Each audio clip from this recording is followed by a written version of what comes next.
Barabanki jail से एक खालिद मुजाहिद court जाता है और वापसी में गर्मी से लू खा के मर जाता है। मुझे अवकाश प्राप्त किए हुए कई साल हो गए थे, 3 साल 4 साल हो गए थे, 3 साल हो गए थे। ब्रिजलाल डीजी सिविल डिफेंस थे और आओ देखा ना ताओ, हम लोगों के खिलाफ एक फर्जी मुकदमा लिख दिया गया हत्या का कि साहब चूंकि विक्रम सिंह ब्रिजलाल ने और एसटीएफ के कमांडोज ने इनको इतना मारा, उस मारपीट के परिणाम स्वरूप इसकी मौत हो गई। इससे बड़ा झूठ और फरेब आप समझ सकते हैं कि मैंने कभी सुना। हम लोग उनमें से कि अगर कोई गलती करेंगे कह देंगे हमने किया है, लेकिन नहीं किया है तो इतना भी साहस है कि हमने नहीं किया है और इसका फैसला न्यायालय करेगी कौन दोषी है कौन निर्दोष है।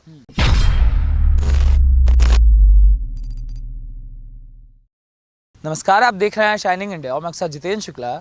2022 में जो उत्तर प्रदेश चुनाव होने वाले हैं उसको लेकर हम पूरे प्रदेश के दौरे पर थे। हमने सभी से बात करी, लोगों की राय ली और हमने जानने की कोशिश करी कि आखिर लोगों के इन चुनावी माहौल में क्या मुद्दे हैं और किन मुद्दों पे वोट देने वाले हैं। तो हमें जो मैक्सिमम लोग मिले उन्होंने एक ही चीज़ बोला कि भैया जो है 2022 का जो चुनाव है हमारे लिए एक ही मुद्दा है, लॉ एंड ऑर्डर। पूरा का पूरा प्रदेश का जो चुनाव है और ख़ासकर अभी जो मौजूदा सरकार है वो भी पेश करने में ये लगी हुई है कि हमने लॉ एंड ऑर्डर को सुधारा है। तो इसी लॉ एंड ऑर्डर के मामले को हम समझने के लिए इस समय हमारे साथ उत्तर प्रदेश के पूर्व डीजीपी विक्रम सिंह जी। सर नमस्कार, आप हमारे साथ जुड़े और अभी मौजूदा दौर में नोएडा इंटरनेशनल के आप चांसलर भी हैं। तो सर से जानेंगे, क्योंकि सर से अच्छा कोई इस बारे में बता नहीं सकता कि आखिर 2017 से पहले उत्तर प्रदेश में ऐसा क्या था। सर एक चीज़ है सर कि हम ग्राउंड पे जाते हैं, हमने लोगों से बात करी, हमने जानने की कोशिश की कि आपके मुद्दे क्या हैं। तो हमें ज़्यादातर जो लोग मिलते हैं वो एक ही चीज़ बोलते हैं कि law and order, law and order, law and order. हम भी ये सोचते हैं कि आखिर क्या है कि महंगाई मुद्दा नहीं है, जो विपक्ष कहता है कि महंगाई बेरोजगारी है, मगर व्यक्ति बोलता है लॉ एंड ऑर्डर, हम रहेंगे तो सब रहेगा। तो ऐसा क्या था सर 2017 से पहले कि लोग इतना डरे हुए हैं कि नहीं लॉ एंड ऑर्डर ज़रूरी है। जितेंद्र जी नमस्कार, और मैं बहुत आभारी हूँ कि आपने शाइनिंग इंडिया ऐसे उत्कृष्ट प्लेटफॉर्म पे मुझे अवसर दिया। और जो प्रश्न आपने दिया है ये वो महत्वपूर्ण प्रश्न है कि अगर सब कुछ हो, कानून व्यवस्था न हो, तो जैसे मानव शरीर निष्प्राण और निस्तेज हो जाता है, बिना कानून व्यवस्था के वही हालत होगी, कागज़ के फूल और बिना सुगंध के फूल। 2017 के पहले क्या था और आज क्या है, इसमें ज़मीन आसमान का अंतर है। मैं आपके सामने 3 प्रश्न पूछता हूँ। क्या आपने कहीं इस तरीके से बाहुबलियों की बिल्डिंग पे बुलडोज़र चलते हुए देखा, हाँ या ना? क्या 1800 करोड़ की संपत्ति ध्वस्त करना और कुर करना आपने देखा है, हाँ या ना? तीसरा सवाल, क्या शीर्ष स्तर पे किसी तरह की संलिप्ति थी या उदार दृष्टिकोण माफियाओं से या बाहुबलियों से, हाँ या ना? तो आपके प्रश्न का उत्तर खुद मिल गया, क्योंकि वो ये यक्ष प्रश्न है कि पहले दिल में निर्णय कर लीजिए, मन मस्तिष्क में ये निर्णय कर लीजिए कि आपको इनको मिट्टी में मिलाना है। बातें बहुत कहे ढपोरशन की तरह कि हम कर देंगे, और अंदर एक लाभ का खाना अगर जिंदा है तो हम कुछ कर नहीं सकते हैं। इसके पहले कल्याण सिंह जी की जो सरकार थी 1991, मायावती जी की सरकार थी, एक 2 टूक नो नॉनसेंस जीरो टॉलरेंस का मैसेज गया था और वो धरातल पे दिखाई भी पड़ा था। उसके बाद बातें तो बहुत हुई, चले बहुत, पहुँचे कहीं नहीं। आप जहाँ खड़े हैं, जितने भी महानगर हैं, आप चले जाते, शाम का यही वक्त होता, गाड़ी के बोनट पे बाहुबली बैठ करके दारू की बोतल खोल करके सरेआम शराब का सेवन करते, बहू बेटियों के ऊपर फिक्रे कसे जाते और किसी की हिम्मत नहीं होती थी उनको चेक करना या उनके बारे में कोई कार्रवाई करना। इस तरीके से कानून व्यवस्था नहीं चलती है कि हाथी के दांत खाने के और दिखाने के और, बातों से नहीं चलती है। ये संदेश ऐसा जाता है कि उत्तर प्रदेश के 2.5 लाख कर्मचारियों तक जाए कि अगर अपना कैरियर प्यारा है तो बाहुबलियों को नेस्तनाबूद करना है, और अगर बाहुबलियों को नेस्तनाबूद नहीं करोगे तो तुम्हें हम नेस्तनाबूद कर देंगे। लेकिन ये संदेश गया नहीं था पहले। 2017 के बाद ऐसा संदेश गया कि अगर संलिप्त पुलिसकर्मी है उसकी भी खैरियत नहीं, और बाहुबलियों की तो मैंने जो दुर्दशा है वो आज दिखाई। न भूतो न भविष्यतो, मुझे लगता है कि भविष्य में ज़रूर हो, लेकिन इसके पहले कोई ऐसा सीन आपने खुद दिया कि आपने नहीं देखा है, और मैंने भी नहीं देखा। आप तो युवा हैं, मैं तो बूढ़ा हूँ, लेकिन मैंने भी नहीं देखा ये इस तरीके का कठोर निर्णय और भीष्म प्रतिज्ञा, या तो तुम रहोगे या हम रहेंगे। स्थितियाँ सर ये रही जो आप बता रहे हैं कि योगी गवर्नमेंट में ये सब चीज़ें देखने को मिली, मगर बार बार सरकार ये भी तर्क देती है अपने अभिभाषण में। आप देखिए योगी आदित्यनाथ किस तरीके से बताते हैं कि जो पहले की सरकारें थी वो आतंकियों को छुड़ाने का काम करा करती थी, हम कार्रवाई करने का काम करते हैं। आप भी अपने समय में रहे, आपके ऊपर जिस तरीके से खालिद वाला जो मामला चला, आपने खुद उन चीज़ों को देखा, तो क्या परिस्थितियां रहा करती थी सर? बताया जाता था कि कानून अगर कार्रवाई करना चाहे तो सरकार उसके खिलाफ कार्रवाई कर दिया करता था, जो मुख्तार अंसारी वाले में हुआ था। आप बहुत अच्छे से समझ रहे हैं मेरा इशारा कहाँ। आपका इशारा नहीं, ये टंकार के साथ आपको कहना चाहिए, क्योंकि जनता को जानने का अधिकार है। हमारी राजनीति की एक टांग है तुष्टीकरण और दूसरी टांग है दिमागी दिवालियापन और एक तरफा कार्रवाई, और तीसरी ये है कि एक पक्ष की तरफ देखो भी मत। इन तीन टांग से कानून व्यवस्था न सुधरी थी, न सुधरी है, न सुधरेगी। और आपने जो कड़ा संदेश दे दिया ना अपने 2012 के घोषणा पत्र में, बेगुनाह लोगों के मुकदमे वापस लिए जाएंगे, तो बेगुनाह कोई भी हो मुकदमे वापस होने ही चाहिए।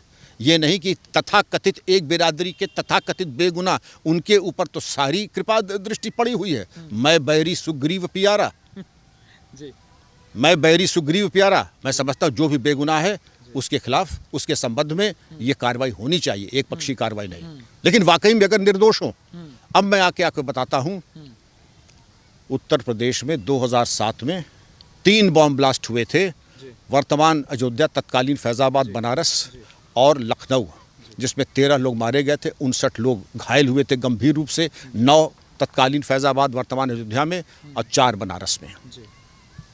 इसमें बड़ी मुश्किल से एटीएस और यूपी एसटीएफ ने, Brijlal ADG law and order, मैं तो साधुवाद करूंगा, अमिताभ यश ने बड़ी मेहनत करके हुजी और इंडियन मुजाहिदीन का वो मॉड्यूल पकड़ा संजरपुर और अन्य स्थानों से, जो कि बाटला हाउस में भी शामिल था, आगे बाटला हाउस में भी वो क्रियाशील होगा, और इंडियन मुजाहिदीन का वो मॉड्यूल जिसको हम लोग कहते हैं आजमगढ़ मॉड्यूल, जो सीरिया और अफगानिस्तान में ट्रेंड था। लेकिन वाह, हमने भेजा जेल, पूछताछ की, और उसके बाद इनके मुकदमे वापस लेने की कार्रवाई तत्कालीन सरकार ने शुरू कर दी। ये तो भला हो, मैं नमन करूंगा अपने हाईकोर्ट का, जिसने कहा कि आप सिर्फ मुकदमे क्यों वापस ले रहे हैं, आप इनको पद्म विभूषण से भी अलंकृत करें, क्योंकि ये दोषी है या निर्दोष है इसका निर्णय कोर्ट करेगी, आप नहीं करेंगे। इस फटकार के बाद ये प्रक्रिया तो बंद हो गई, लेकिन इसके बाद भी मंसूबे इनके बदस्तूर जारी थे। इसके अलावा भी अगर आप देखें कि एन केन प्रकारेण कहीं ये संदेश चला जाए कि आपने दुस्साहस कैसे किया चरमपंथियों के ऊपर कार्रवाई करने का। अब आप आइए, बाराबंकी जेल से एक खालिद मुजाहिद कोर्ट जाता है और वापसी में गर्मी से लू खा के मर जाता है। मुझे अवकाश प्राप्त किए हुए कई साल हो गए थे, 3 साल 4 साल हो गए थे, 3 साल हो गए थे। ब्रिजलाल डीजी सिविल डिफेंस थे, और आओ देखा ना ताओ, हम लोगों के खिलाफ एक फर्जी मुकदमा लिख दिया गया हत्या का, कि साहब चूंकि विक्रम सिंह ब्रिजलाल ने और एसटीएफ के कमांडोज ने इनको इतना मारा, उस मारपीट के परिणाम स्वरूप इसकी मौत हो गई। इससे बड़ा झूठ और फरेब आप समझ सकते हैं कि मैंने कभी सुना। हम लोग उनमें से कि अगर कोई गलती करेंगे कह देंगे हमने किया है, लेकिन नहीं किया है तो इतना भी साहस है कि हमने नहीं किया है, और इसका फैसला न्यायालय करेगी कौन दोषी है कौन निर्दोष है। इसके अलावा एक और उदाहरण दूंगा, शैलेंद्र प्रताप सिंह डिप्टी एसपी, मुख्तार अंसारी की गिरफ्तारी, एलएमजी की बरामदगी, दबाव पड़ता है आप एलएमजी न दिखाएं, आप पोटा के चार्जेस वापस लें। क्यों वापस ले लें? कौन से शरीफजादे हैं आप? अगर आपने जो किया तो भोगिए फिर अब आप। लेकिन उसको इतना प्रताड़ित किया कि शैलेंद्र प्रताप सिंह को इस्तीफा देना पड़ा नौकरी से।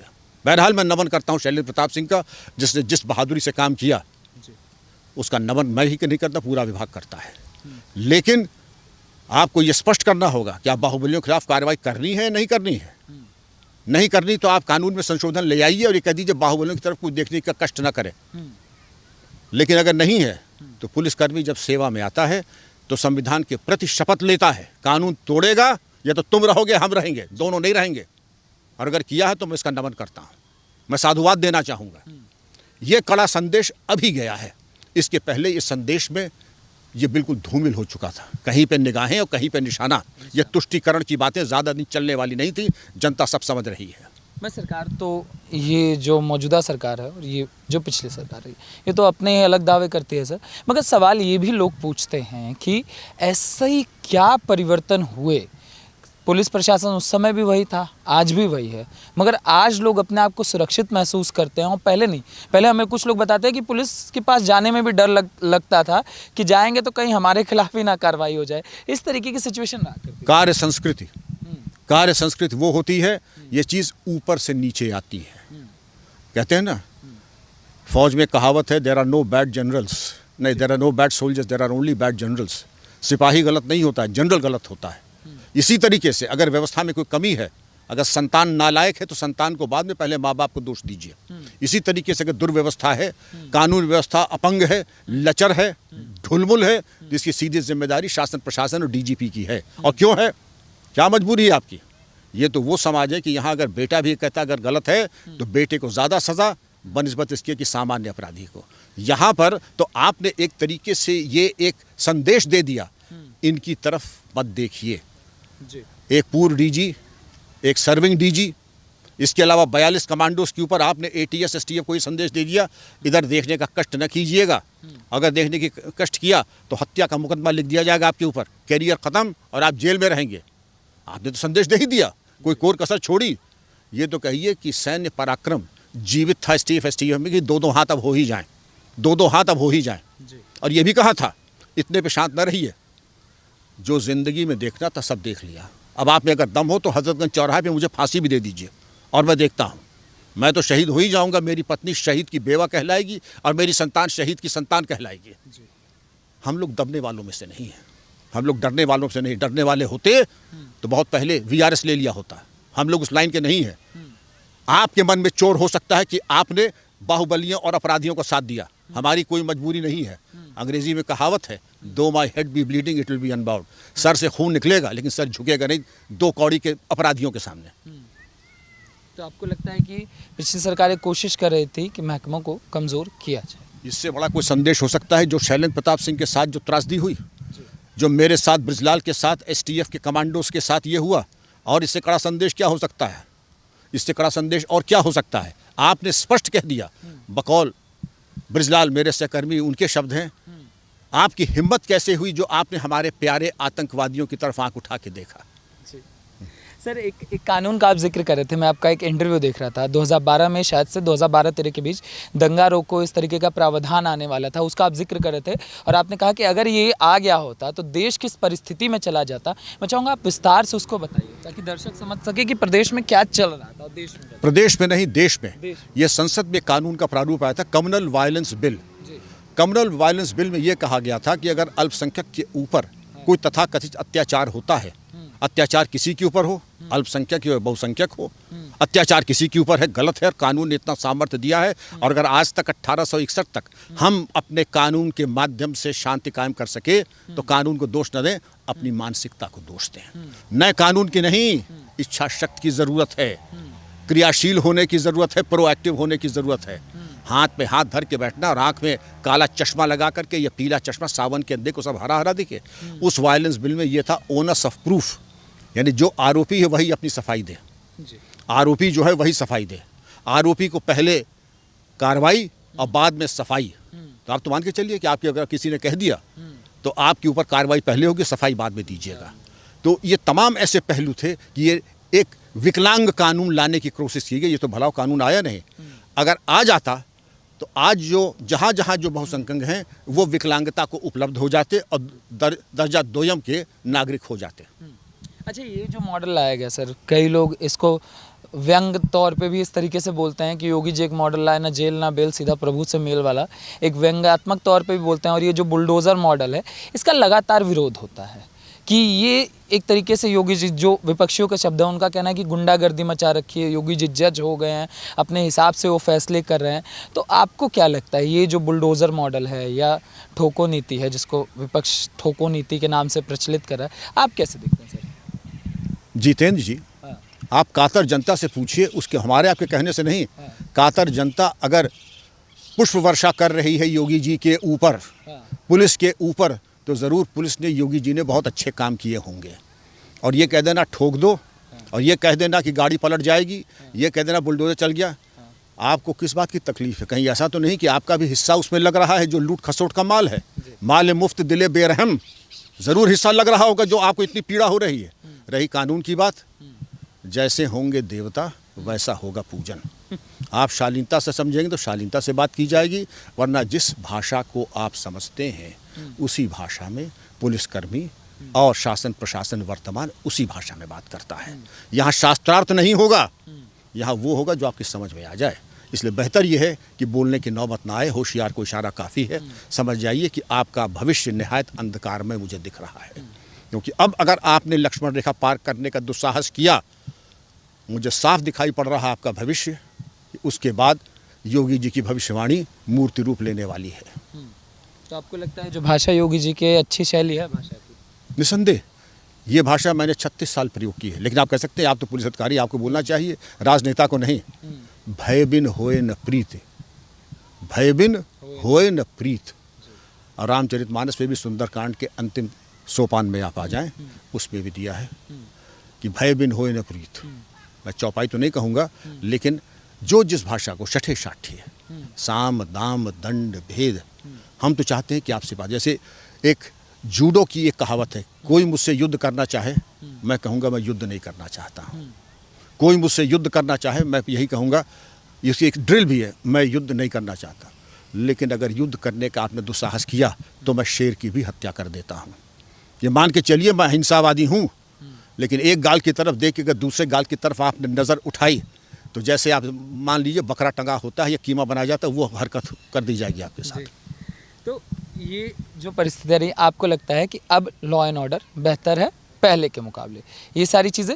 मगर सर विपक्ष एक और तर्क देता है इसे कमज़ोर करने के लिए, जैसे बेटियों को लेकर एक हाथरस का जिक्र, एक उन्नाव का जिक्र, हाथरस उन्नाव, ये लगातार मुद्दे बनाने की, चाहे प्रियंका गांधी हो चाहे अखिलेश यादव हो, सभी ने कि योगी जी नाकामयाब रहे, हम होते तो ऐसा कभी होता है।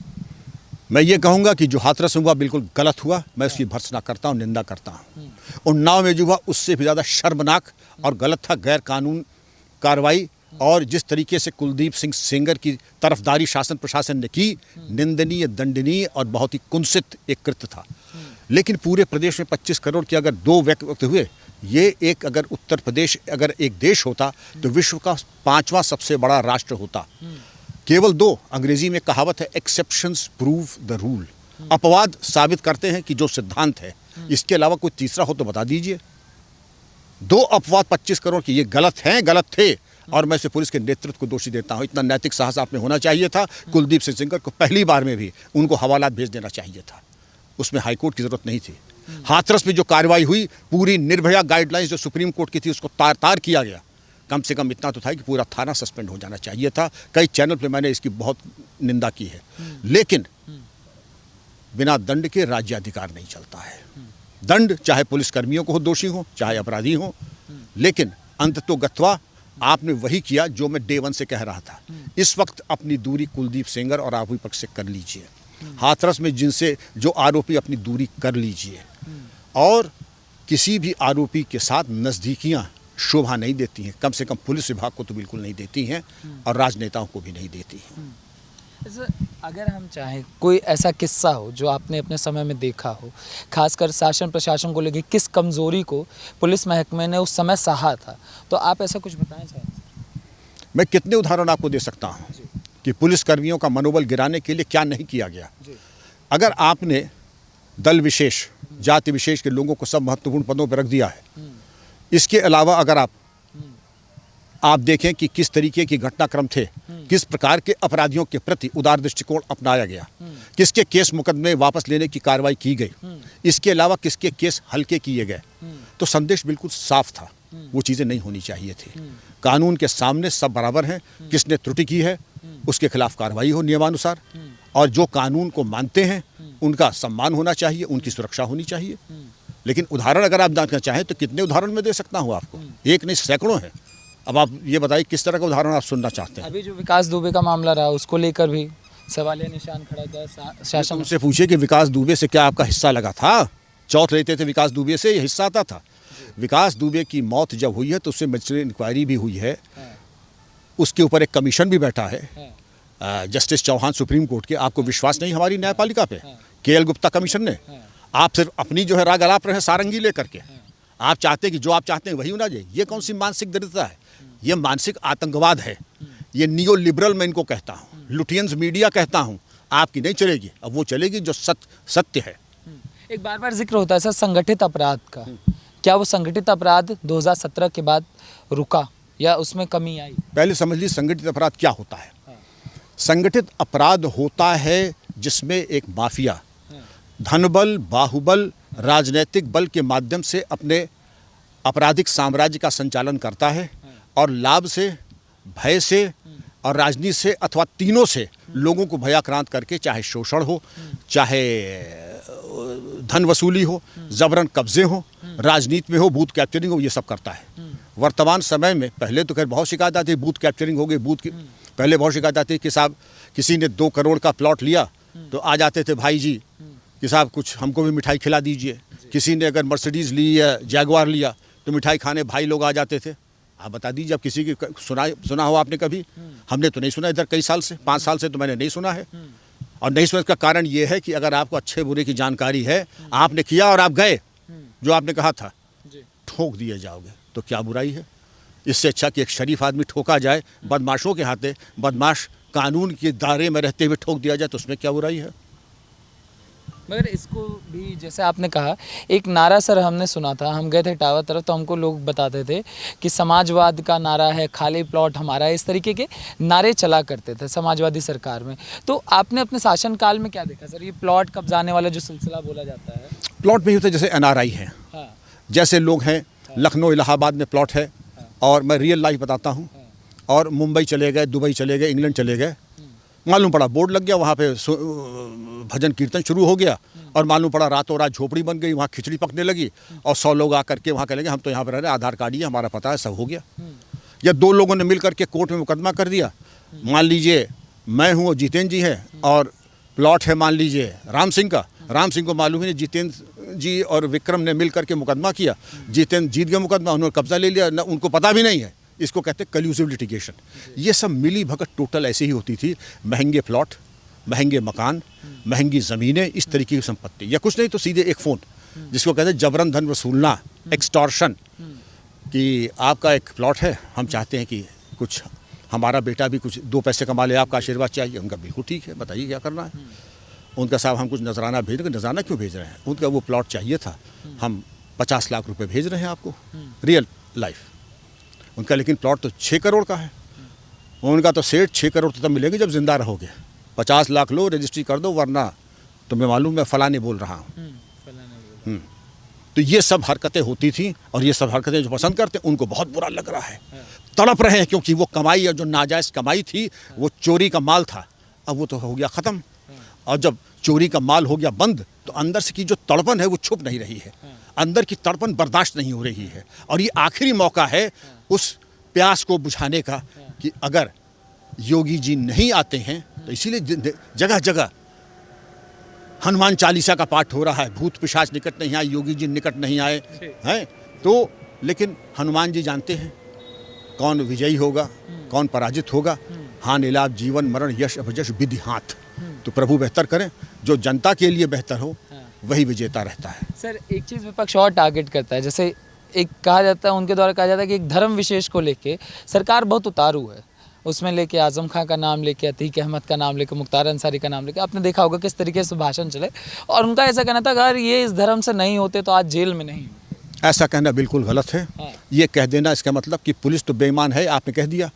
क्या हमारी न्यायपालिका बेईमान है? क्या हमारे संविधान में बेईमानी का पुट है? ये सब कहना बिल्कुल गैर जिम्मेदाराना है। आपको कोई रिलीफ है, आपको शिकायत है पुलिस से, आपको विवेचना से, आप कोर्ट जाइए, रिलीफ लीजिए। हकीकत ये है आकंठ भ्रष्टाचार और अपराध में डूबे हुए हैं। आरोप लगाने के अलावा, जिसको कहते हैं मोटर माउथ, हम लोगों को, हम पुलिस वालों को अपने चरित्र पे नाज है। ये ईश्वर साक्षी है कि हमने कभी हिंदू मुस्लिम में भेद नहीं किया। हमारे एसटीएफ एटीएस की कामयाबी, हमारे उत्कृष्ट मुस्लिम अधिकारियों का बहुत बड़ा योगदान है उसमें, मैं उनका नमन करता हूँ।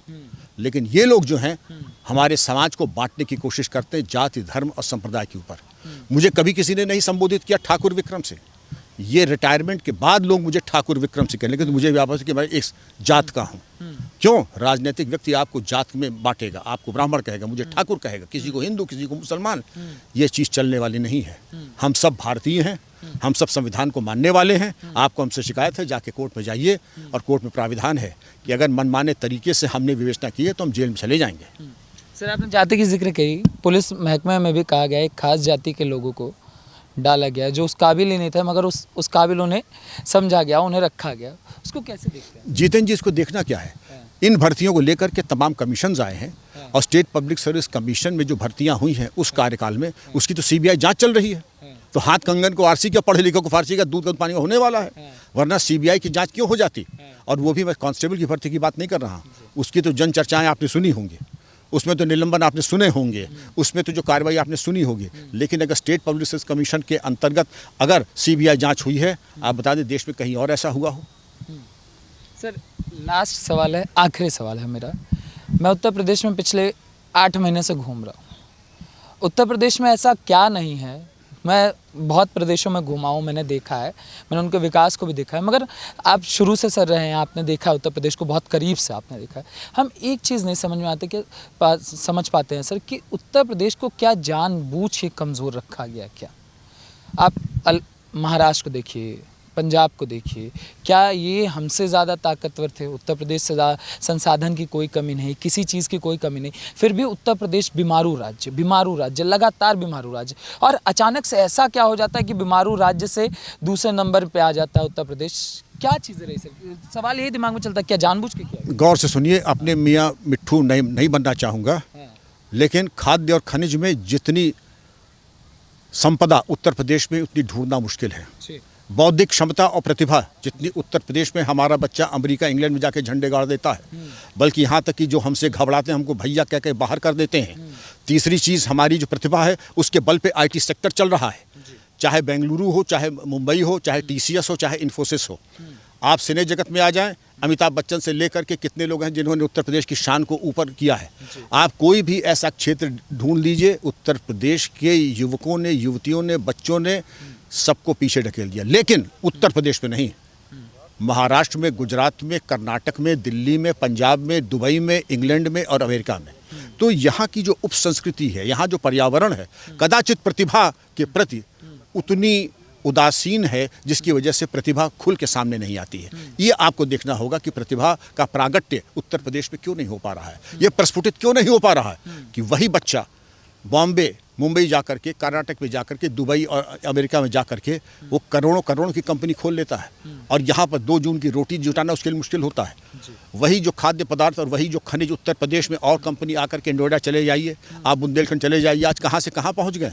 ये हम पहले भी कर सकते थे, नहीं किया। तो ये अंतर्मंथन का विषय कि आखिर कारण क्या था, क्योंकि हमने इसकी भी बागडोर और लगाम संगठित अपराधियों के हाथ दी थी, जिन्होंने दोहन पूरा किया और जनता को लाभान्वित होने से रोका। नकल माफिया ने प्रतिभा को आगे नहीं बढ़ने दिया। प्रदेश ने वो भी समय देखा है, जिस विकास दुबे की मैंने पहले जिक्र करी, कि पुलिस महकमे में घुस के किस तरीके से चीज़ों को अंजाम दिया जाता था, और सरकार नदारद होकर देखा करती थी, पुलिस प्रशासन भी उसको देखा करता था। तो वो क्या व्यवस्था थी और आज क्या व्यवस्था है कि गाड़ियाँ पलट जाती? संलिप्तता की पराकाष्ठा। ये ऐसे लगता है कि माई बाप आपके तो हमारे त्वमेव माता च पिता नहीं का बाकी सब कर्म पूरे कर दिए थे।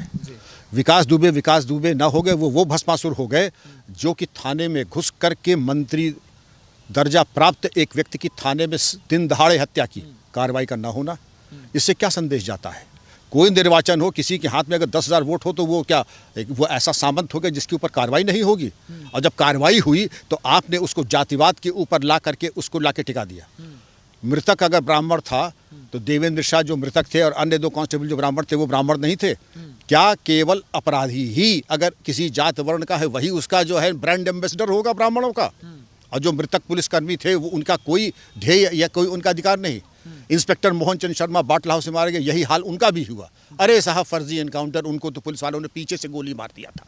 तो ये तो राजनीति का सबसे वो भोड़ा चेहरा है जिसकी जितनी भर्त्सना की जाए कम है। अपनी स्वार्थ सिद्धि के लिए हम शहीदों का अपमान करने से नहीं चूकते हैं। अपनी स्वार्थ सिद्धि के लिए हम जातीयता को बिल्कुल आसमान पर चढ़ा के बोलते हैं। क्यों? क्योंकि हमारे अंदर ऐसी नैतिकता नहीं है कि हम अपना कद इतना ऊंचा कर ले कि हमारा सम्मान हो।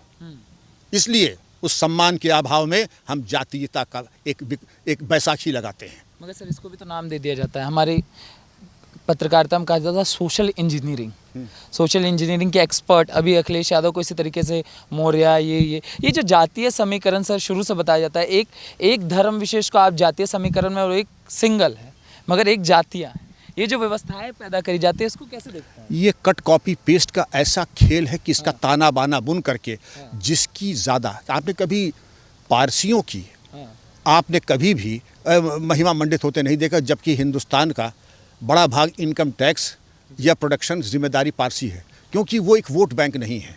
इसी तरीके से जो वोट बैंक नहीं है उसकी आप चर्चा भी नहीं सुनेंगे। अगर आप वास्तव में जनता के बारे में आप पीड़ित और आपके अंदर दर्द होता तो राष्ट्रपिता की तरह कहते प्रत्येक भारतीय का मूल्य है। प्रत्येक भारतीय किसी भी जात संप्रदाय बिरादरी का हो, अगर दुर्बल वर्ग से है तो विशेष तौर पर उसका ध्यान रखा जाएगा, अन्यथा सब भारतीय समान हैं, सबका सम्मान बराबर है और किसी के न अपमान न किसी की उपेक्षा। लेकिन हमें देखता है राजनीति में शुद्ध लाभ कहाँ पर है, और जहाँ लाभ उसी तरफ बहाव, और चूंकि लाभ वहाँ है बहाव से, जिसको आप सोशल इंजीनियरिंग कहते हैं, इसको मैं सोशल मैनिपुलेशन कहता हूँ। आपने कभी नहीं कहा कि हम सिखों को ले आएंगे क्योंकि वोट बैंक नहीं यूपी में। आपने कभी नहीं कहा हम जैनों को लाएंगे क्योंकि वोट बैंक नहीं है। आपने पारसी को नहीं कहा। तो आपका दिमागी इंटेलेक्चुअल डिसऑनेस्टी, दिमागी धूर्तता तो इसी से होगी जो तथाकथित सोशल इंजीनियरिंग आपके वोट बैंक को एक तरफ इकट्ठा करके आपकी मत पेटिका में डालने का ये कुंसित षड्यंत्र है।